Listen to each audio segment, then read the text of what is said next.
Cruzeiro foi fundado no dia 2 de janeiro de 1921 por desportistas da colônia italiana de Belo Horizonte, com o nome de Società Sportiva Palestra Itália. As cores adotadas, como não poderia deixar de ser, foram as mesmas da bandeira italiana: verde, vermelho e branco. Na verdade, a escolha do uniforme foi feita de acordo com as refinadas ideias do designer Arthur Lemes, na própria capital mineira. Em 1922, o clube compra um terreno pertencente à prefeitura, onde hoje fica o Parque Esportivo do Cruzeiro. Em 23 de setembro de 1923, inaugura seu estádio, no Barro Preto, construído por jogadores e associados à maioria da colônia italiana de Belo Horizonte, composta em grande parte por operários de construção civil.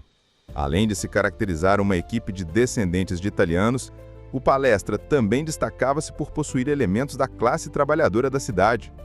No corpo social do Palestra prevaleciam homens da profissão de pedreiros, policiais, pintores, comerciários, marceneiros, médicos, escritores, políticos e industriários, e empresários que eram os filhos dos imigrantes que vieram construir a capital do estado de Minas Gerais, Belo Horizonte, em 1894, e que herdaram de seus pais as mesmas profissões. O primeiro uniforme do clube foi composto por camisa verde, calção branco e meias vermelhas. O clube foi restrito apenas à participação de elementos da colônia e, consequentemente, brancos até o ano de 1925, quando é retirada do estatuto do clube uma cláusula que impedia a inscrição de atletas e associados que não fossem de origem italiana. Isso abre as portas para colaboradores de qualquer origem. A primeira conquista significativa, oficial e reconhecida do Palestra é o tricampeonato mineiro entre 1928 e 1930, sendo os dois últimos de forma invicta.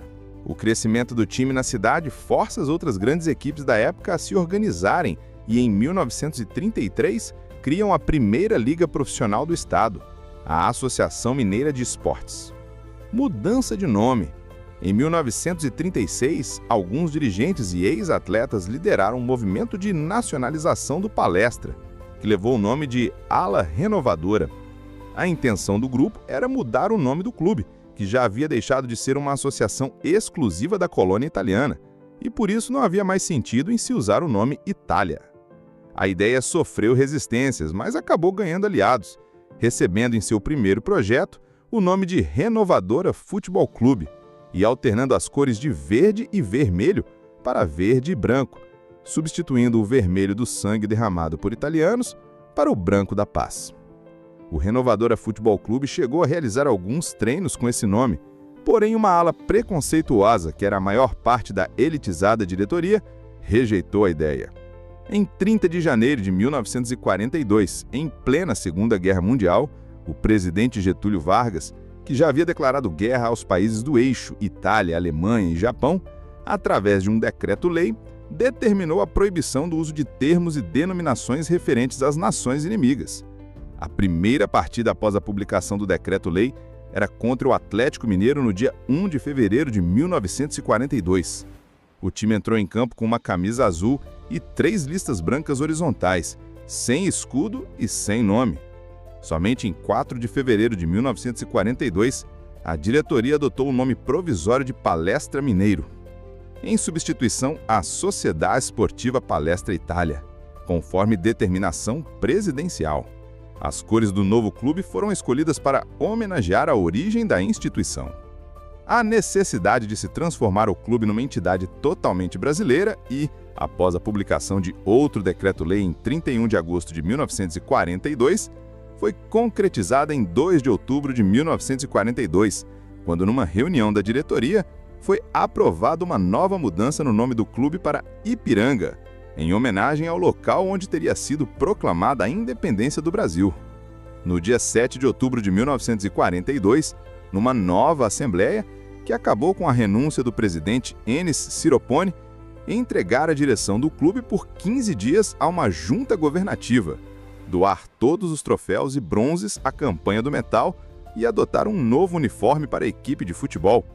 E foi aprovado o nome do clube que permanece até hoje, Cruzeiro Esporte Clube, uma homenagem ao símbolo maior da pátria, a constelação do Cruzeiro do Sul, e que foi sugerida pelo ex-presidente do clube, Oswaldo Pinto Coelho, o time ainda utilizaria o nome Palestra, provisoriamente, durante todo o final de 1942, pois a burocracia da Federação de Futebol só aprovou os novos estatutos no início de 1943. Anos 1950 e 1960. Em seus primeiros anos de vida, o Cruzeiro conquistou o tricampeonato mineiro de 1943 a 1945 e reformou o seu estádio, que passou a se chamar Estádio Juscelino Kubitschek, em homenagem ao então governador do estado. Com a inauguração do Mineirão em 1965, o futebol mineiro rompe sua característica provincial com a inclusão de Minas Gerais nas competições nacionais. O primeiro clássico de comemoração entre Atlético Mineiro e Cruzeiro no estádio do Mineirão foi pela final do Mineiro de 1965. Este foi o primeiro clássico disputado no Mineirão e o primeiro depois da pancadaria no Independência. O jogo foi tenso desde o princípio, com muitas jogadas violentas. O Cruzeiro dominava a partida e vencia por 1-0, quando Décio Teixeira cometeu pênalti em Wilson Almeida, que entrava na área para marcar o segundo gol aos 34 minutos do segundo tempo. O Atlético Mineiro protestou, alegando que a falta havia sido cometida sobre a risca da grande área, esquecendo que a linha faz parte da mesma. Alguns jogadores do Atlético Mineiro agrediram o árbitro e entraram em atrito com policiais. Foram 30 minutos de paralisação e o árbitro relatou na súmula a expulsão de 9 jogadores. O Atlético abandonou o estádio antes do encerramento da partida. Assim, após o término, Tostão, ironicamente, lamentou que o jogo não tivesse sido reiniciado, pois seria o início de uma grande goleada.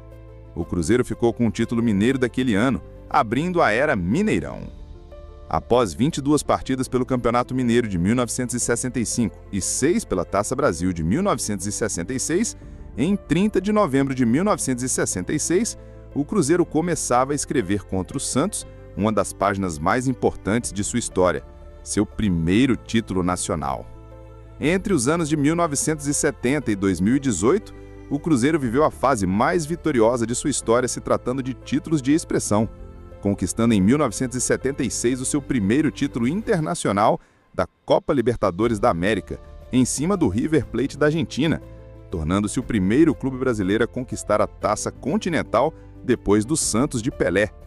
O Cruzeiro ganhara o título de 1997 em cima do time peruano do Sporting Cristal. O único gol das duas partidas foi marcado pelo atacante Elivelton, na partida de volta em Belo Horizonte, que contou com um público de mais de 106 mil pessoas no Mineirão. Ainda na década de 1990, o Cruzeiro foi campeão da Copa do Brasil, vencendo na final o Grêmio. Com o título, o clube classificou-se automaticamente para a Taça Libertadores da América de 1994. Em 1996, o Cruzeiro voltaria a vencer a taça, e dessa vez em cima do Palmeiras. No jogo de ida, em Belo Horizonte, as duas equipes empataram em 1-1. No jogo de volta, em São Paulo, no antigo Palestra Itália, o Cruzeiro venceu a partida por 2-1, levantando seu segundo título da competição. No ano de 2000, o Cruzeiro voltaria a erguer a taça novamente, e dessa vez contra o São Paulo. O primeiro jogo foi na cidade de São Paulo, no Morumbi. As duas equipes empataram em 0-0. No jogo de volta, em Belo Horizonte, no estádio Mineirão, o Cruzeiro arrancou a vitória sobre o tricolor por 2-1, conquistando seu terceiro título da competição. Em 2003, o Cruzeiro voltaria a vencer a Copa do Brasil, porém dessa vez com a inédita Tríplice Coroa. Sob o comando do técnico Vanderlei Luxemburgo, o Cruzeiro seria o primeiro clube brasileiro a conquistar este feito, vencendo no mesmo ano o Campeonato Mineiro, a Copa do Brasil e o Campeonato Brasileiro. A Copa do Brasil foi vencida em cima do Flamengo com um gol antológico de calcanhar do craque Alex em pleno Maracanã. No Campeonato Brasileiro, o Cruzeiro desfilava um dos melhores futebols já visto, batendo recordes que até hoje são lembrados e considerado um dos melhores times da história. No Campeonato Mineiro, o Cruzeiro venceu a URT por 4-0, garantindo o título antecipado da competição estadual.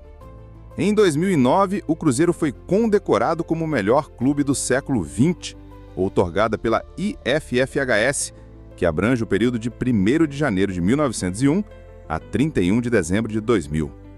Depois de se consolidar como o maior clube de Minas Gerais, o Cruzeiro passou longos 10 anos sem conquistar um título de expressão. quando em 2013 o clube voltaria a ganhar mais um título do Campeonato Brasileiro. Depois de montar um time com jogadores quase em fim de carreira, mas com passagens vitoriosas por outros clubes como Dagoberto, Borges, Tinga e o grande ídolo Fábio, o Cruzeiro encaixou o time com jogadores experientes, jogadores da base e outros que buscavam seu lugar sob o sol, como Everton Ribeiro, Ricardo Golac, Egídio e William, entre outros. Com isso, o Cruzeiro erguia o seu terceiro título do Brasileiro. De 2013 para 2014, o Cruzeiro buscou manter o mesmo time e, ainda adicionando outros jogadores, foi mais uma vez o campeão brasileiro, conquistando 2 títulos da competição por 2 anos seguidos. Em 2017, o Cruzeiro não foi muito bem no Campeonato Brasileiro, porém, concentrou toda a sua força na Copa do Brasil, na qual conquistaria o pentacampeonato em cima do Flamengo. Após empatar o jogo de ida no Mineirão, o Cruzeiro também empatou o jogo da volta no Maracanã, por 0-0. Com os 2 resultados iguais, a partida foi para a disputa de pênaltis. O Cruzeiro levou a melhor sobre o Flamengo, vencendo por 5-3 e erguendo a taça mais uma vez. No ano seguinte, em 2018, o Cruzeiro voltaria a conquistar o título em cima do Corinthians. A primeira partida aconteceu no Mineirão. O Cruzeiro venceu o jogo por 1-0. No jogo da volta, na Arena Corinthians, o Cruzeiro voltou a vencer por 2-1, conquistando o hexacampeonato. Com a conquista, o Cruzeiro se tornou o maior campeão da competição. Já em 2019, com a mesma base do time que foi campeão da Copa do Brasil no ano anterior, começaram a surgir os problemas da então gestão do clube, que investiu muito em anos anteriores, conquistou títulos, mas não honrou com seus compromissos. Aí logo estourou a bomba. Salários atrasados, direitos de imagem que já não era pago por muito tempo. Quem aí não se lembra daquele emblemático áudio do jogador Thiago Neves, cobrando o então presidente do clube na época, Zezé Perrella? Depois disso, foi só ladeira abaixo. Jogadores fazendo corpo mole nos jogos, pênaltis perdidos de propósito. E para ajudar, na época, o Fantástico da Rede Globo exibiu uma matéria mostrando documentos e áudios dos problemas que vinham acontecendo dentro do clube. Com todas essas denúncias, o clube entrou em colapso total. Já não tinha mais jeito. O time já não conseguia mais sair da zona de rebaixamento do Campeonato Brasileiro, culminando em um inédito rebaixamento para a segunda divisão pela primeira vez em sua história. Os anos seguintes foram de muita agonia, dor e sofrimento. Um verdadeiro calvário para toda a nação azul. 2020 começou sem perspectiva nenhuma, e toda notícia que vinha do Cruzeiro era uma mais desanimadora que a outra. Parecia que seria o fim de um clube que estava prestes a completar 100 anos de uma linda e rica história no futebol brasileiro. Já era literalmente o fundo do poço. Foram debandadas de jogadores que deixaram o clube e todos que saíam acionavam o Cruzeiro na justiça cobrando milhões e milhões. As dívidas só aumentavam e não se tinha receita alguma. A falência parecia ser questão de tempo. Jornalistas, especialistas, imprensa em geral e até muitos torcedores já não enxergavam uma luz no fim do túnel. Entre os anos de 2020 e 2021, muitos jogadores da base deixaram o Cruzeiro. Foram muitos talentos perdidos ao longo destes 2 anos. Só para citar 2 grandes exemplos foram Vitor Roque e Estevão William, que era mais conhecido entre os torcedores cruzeirenses como Messinho. Foi um período extremamente delicado do clube, com água cortada, falta de dinheiro para a alimentação adequada dos seus atletas e, em campo, um Cruzeiro que jamais tínhamos visto. Um time extremamente limitado, com treinadores que não conseguiam fazer o time jogar, se salvando de cair para a 3ª divisão nas últimas rodadas. Enfim, um caos completo. Em 2021, novamente, o ano começa sem nenhuma expectativa, pois tudo o que se falava era de um Cruzeiro falido. Em campo, o time jogava cada vez pior, perdia para tudo e para todos. No Campeonato Brasileiro da 2ª Divisão, o time mais uma vez caminhava para ser rebaixado, quando em um ato de desespero, o então presidente Sérgio Santos Rodrigues, com influência de Pedro Lourenço, consegue contratar o técnico Vanderlei Luxemburgo na tentativa de salvar o clube do rebaixamento. A tentativa desesperada surtiu efeito. Luxa conseguiu manter o Cruzeiro na Série B. Ainda em 2021, com muita luta de Sérgio Santos Rodrigues, presidente do Cruzeiro na época, foi aprovado um projeto de lei federal que clubes do Brasil poderiam se tornar sociedade anônima de futebol. Com a aprovação da lei, Sérgio Rodrigues começou a correr atrás de aprovação junto do Conselho Deliberativo do clube para tornar o Cruzeiro uma empresa, ou seja, uma SAF. Reuniões foram feitas, discussões aconteceram, mas o presidente cruzeirense conseguiu o que queria. O Cruzeiro estava pronto para ser o pioneiro na era das SAFs no Brasil. Depois de tudo acertado, ainda faltava quem quisesse realmente investir no Cruzeiro. Foi aí que apareceu o salvador da pátria, Ronaldo Fenômeno. Logo, o torcedor cabuloso se encheu de orgulho e imaginava que Ronaldo ia arrumar grandes empresários e logo ia injetar muita grana no clube, o que não aconteceu. E o torcedor começou a desconfiar. Porém, o buraco era mais embaixo. Ronaldo veio com a política de gastar pouco, pois as dívidas eram gigantescas e os primeiros compromissos eram tirar o transfer ban imposto pela FIFA e pagar os salários dos atletas em dia. Daí para frente, começava uma nova era no Cruzeiro. Uma equipe foi formada para traçar o melhor planejamento, visando uma forma de fazer o famoso dever de casa. Ronaldo, juntamente com sua equipe, decidiram por não ficar com alguns atletas que deixaram o clube, sob protesto dos torcedores, como foi o caso de um dos nossos maiores ídolos, o goleiro Fábio. Vanderlei Luxemburgo também foi dispensado. Iniciava aí uma busca por um novo técnico e novos jogadores. Naquele momento, o Cruzeiro buscou o técnico Paulo Pezzolano, que chegou com muita gana de vencer e fazer o melhor. Resultado, o Cruzeiro conseguiu montar um time que jogava por música na Série B. O time fazia jogos de encher os olhos com jogadores medianos que, naquele momento, abraçaram o projeto e ajudaram a recolocar o Cruzeiro na primeira divisão do Campeonato Brasileiro, entrando para a história do clube e trazendo alívio à imensa nação azul, que estava completamente desacreditada nos últimos anos. Em 2024, após fortes protestos por parte de alguns torcedores do Cruzeiro direcionados a Ronaldo por não investir no elenco como se imaginava, Ronaldo resolveu vender o Cruzeiro. O primeiro comprador procurado foi Pedro Lourenço, mais conhecido como Pedrinho BH, dono da rede de supermercados BH e torcedor mais que apaixonado pelo Cruzeiro. Pedrinho aceitou comprar o cabuloso e passou a investir no clube do jeito que o torcedor cruzeirense sonhava em ver. Hoje, o clube já começa a colher os frutos destes investimentos. Nesta altura do campeonato, o Cruzeiro está na vice-liderança do Brasileirão, com 1 ponto atrás do Flamengo e 1 ponto à frente do Palmeiras.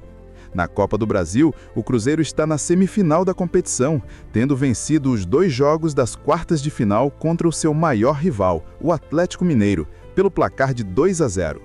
Do palestra ao Cruzeiro, da dor à glória, do calvário à esperança. O Cruzeiro